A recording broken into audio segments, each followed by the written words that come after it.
Starting off with card number 1, that sounds like a very powerful ability. Is it a very powerful ability?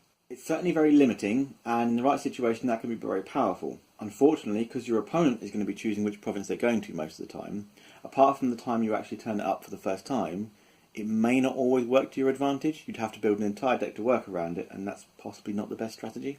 Is there any clan that would be particularly effective against? Are there any clans that like to spend a lot? Possibly one of the best clans it might neuter in that way is Lion, or any clan running Lion Splash, because for greater glory it can be such a huge swing in any game, and the fact that you could never actually play it at that province could be a useful tool. Does the fact that it's Seeker role only make a difference in the current environment? Only in the sense that it obviously limits who can play it right now. As to whether the Seekers will get more use out of it, too early to say.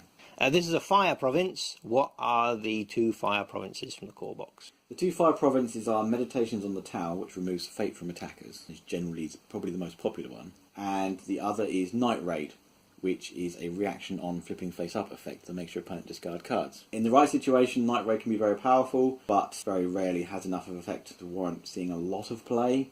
Meditation on the Tao is infinitely more popular and is going to be the main rival for Blood of Honor Tengu. At this stage, I think Meditations on the Tao is a much more stable card and will see a lot more play than Blood of Honor Tengu. If you're running this in your deck, how much fate do you reckon you'll be gaining when the reaction triggers? It's hard to imagine seeing someone ever really get more than 2. This could be a good card if you specifically have trouble with decks such as Lion, where you have a much higher chance of seeing 3 or more. Could make them very wary about sending in multiple attackers. But for the most part, you have to put this in the deck assuming you're only going to get 1 from it. Based on the fact that Seekers are the ones who usually get the extra fate for revealing a province, this is a very Seeker-like bonus that may be of use to clans who have a particularly poor economy. It's got 4 province strength as opposed to the 3 province strength of the previous one. Does that mean its ability is slightly weaker? No, I would say this is actually all around a little bit stronger. The fact that to be triggered you would have to get at least 1 fate off it, so you will always get some kind of bonus from it no matter what. I think that makes it a much more stable card that more people will likely be running. This is a Void province. What are the other Void provinces from the core box? Probably the 2 best provinces in the game. Shameful Display, which was the single most common province at the World Championships by something like 80+% of decks, which honours and dishonours characters, which is a very, very powerful part of the core game. And Pilgrimage, which is a 5 province strength and denies ring effects until it's broken. Both of which are extremely strong. They're basically the reason Scorpion chose Seeker of Void, because they are that good, and it's going to be tough to oust either of those. So you wouldn't replace either of those 2 with this? Personally I wouldn't, but every deck is different. And obviously because it's a keeper card, you can't run it in a Seeker deck and have it as an additional Void province either. Correct. If this is your Void, it's going to be the only one you have, and that means giving up on some of the best other provinces. Given that we've all been rushing to remove the grey characters from our deck and put in our clan personalities, why should we be looking at the Goblin Sneak to put in our decks? So far it's the only thing I know of that can directly reduce your opponent's fate. There are a few cards that can allow your opponent to potentially give you a fate, such as the Crab's card Levy, but this is the only one where by direct effect you can take one of their fate, which can very definitely help you to control them when the time is right.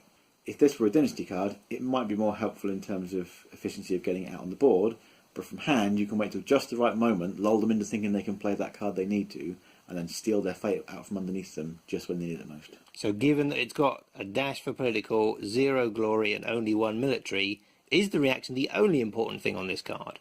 I certainly wouldn't say it's the only thing, but it wouldn't be playable if it wasn't for that reaction, even at 1 cost.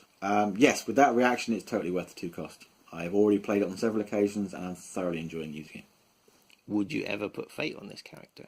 No, on the basis that it takes your opponent's fate and puts it on for itself.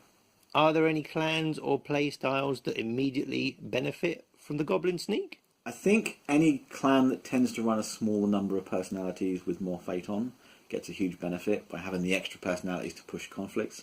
I've used it for that purpose in Scorpion. I could definitely see the Phoenix using it. Perhaps the Dragon might find space for it because they use a small number of characters. But yeah, again, it's less to do with clan, it's more to do with how you play a particular clan. Is there anything that Finger of Jade won't stop? The only thing that Finger of Jade won't stop is a constant ability. So, for example, the Magistrate we saw earlier could affect it, and there's nothing you can do about that, but everything else is any triggered ability, anything that says action, anything that says interrupt, or anything that says reaction is something it can potentially stop. How do you choose which of your characters to attach Finger of Jade to? Should it automatically go to the clan champion every time? No, not in the slightest. I think when you build a deck, you know which are the most important characters for you. Some characters are naturally bullet magnets and people try and shut down. It tends to have far more to do with how powerful an ability is and how much your opponent needs it off the board or needs you to get bowed. Or, for example, it's probably more useful for characters that tend to attack alone, where there's not another character they might target with abilities instead. It's you either target my character so I can cancel it, or you don't target me at all. With the current cards released, is this an auto-include for every Dragon deck? I don't think so. I certainly see the vast majority will be including it, but there are enough attachments right now that I don't think it being a good attachment is enough on its own to be an auto-include. This is going to be a huge video. It's going to be like 10 hours long. Oh, okay. Good. Well spotted that, man. Thank you very much. Don't put that in the video! You look stupid! Is it in the purple sleeves? Oh, is it in these purple sleeves? Ah, you and your eyes. That's going in the outtakes. Card number 11, the Unicorn Yurt. Silly person, stop that. Oh, dear.